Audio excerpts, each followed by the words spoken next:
Alright, so I recently remade Flume's Never Be Like You, and I've got to say, it got such a good response. So firstly, thank you to everyone who gave me positive feedback. It really does mean the world to me.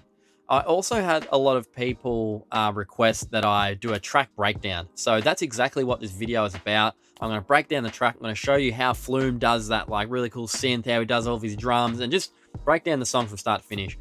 I've also left the project files so you can download them in the description below. Download them, check them out, follow along with me. All right, let's just do it, shall we? So first up, I just want to say that Flume's music sounds super complicated, but you know what? After doing this, I actually discovered how simple it is. He makes it sound complicated by where he places stuff, and I think it's kind of inspired me to try and do that in my own music. So before we get into it, there's one thing I sampled, and that's this. That sets the tone for the whole song, and I couldn't get it exactly the same, so I just sampled it as Flume samples things in his own music. So, hey, these chords here for the intro,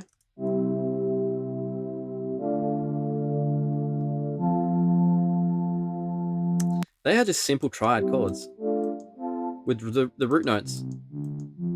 It's actually really not that complicated. For the preset, it is just a sine wave with a sawtooth, some slight modulation on the filter, and some on the detuning. Not too much going on there either. Then I just shaped it to sound like Flume's keys with a couple of EQs. And then we have some automation and stuff here, which I'll get to in a second. I then layered that with a viola.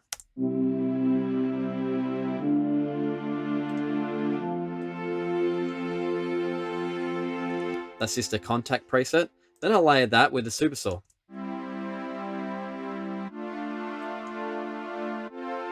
All playing the same chords. This here is just a simple couple of sawtooths with a lot of voices and some cutoff modulation. All of these presets, by the way, I have a pack for sale on my website. Check it out, link in the description below. It's got all of this stuff in it, plus like 60 more presets. And then all of those layered together.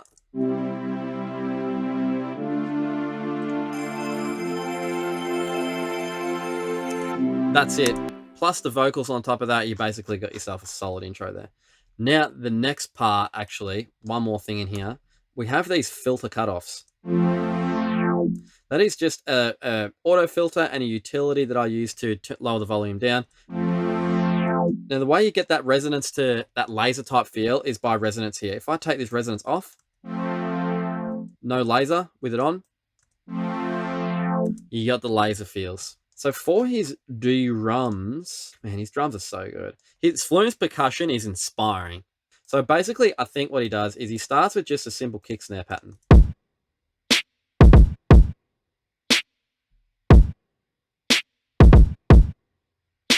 Real simple.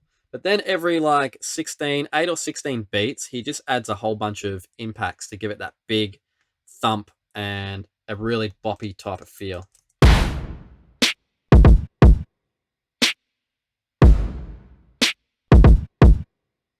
And seriously, it's this, with this, and this. That's the first half of his chorus drum pattern. Then he gets these weird like hi-hat patterns and Foley patterns. So here he has just a reverse shaker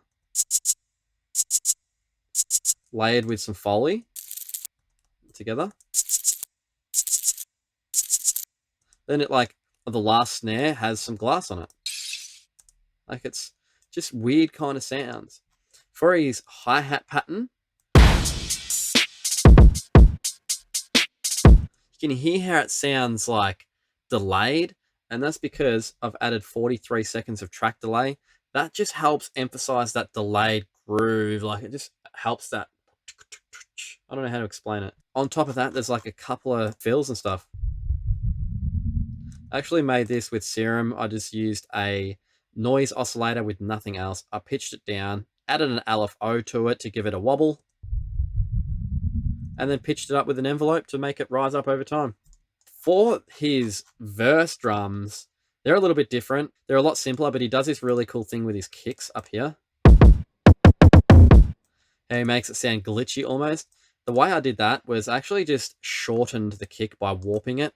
You double click on it, you activate warp, and then you can just hold shift and drag it out, and it kind of makes it sound crunched or extended. So these are all crunched, that one's extended.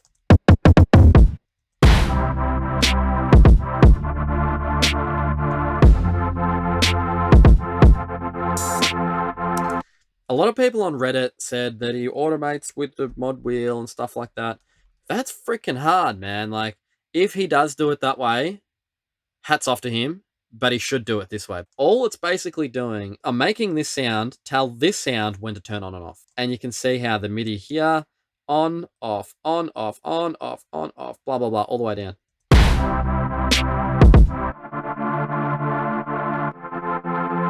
And you can do that by firstly, on the trigger track, we can put a instrument. I just put an analog and I cranked up like all of the sustain so it stays the same the whole time. Got rid of all of the release. And then on the actual chords you want to cut in and out, you put a gate, you activate sidechain, and then you choose whatever track is your trigger track. Mine's called gate. And then you just move the threshold and you move all of these settings until you find the right spot for it to cut in and out. Then he just layered that with some bass here, which is just a respace.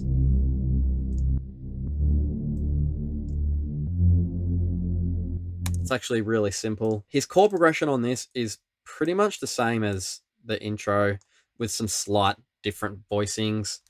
You're not going to believe how simple this is, but his actual preset is just a sine and a sawtooth. That's it. So simple. Okay, so there's one thing that I almost forgot to show you guys, and it's actually a really cool part, and it is this part right here.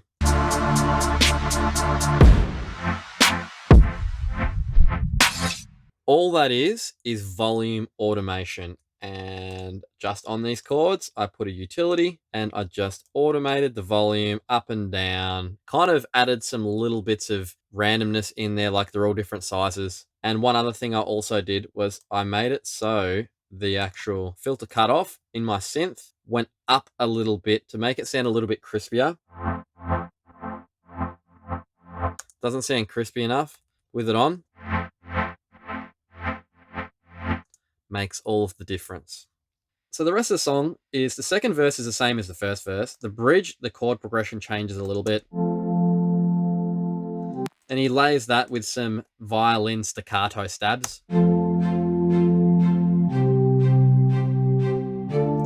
And he super saw.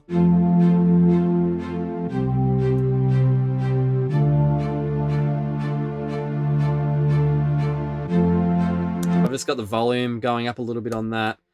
That's it. That's the whole song. I think the lessons to learn from this are keep it simple. Don't overcomplicate things. I hope you guys enjoyed this video, and leave a comment if you want me to remake something else, but I'll see you guys on the next one.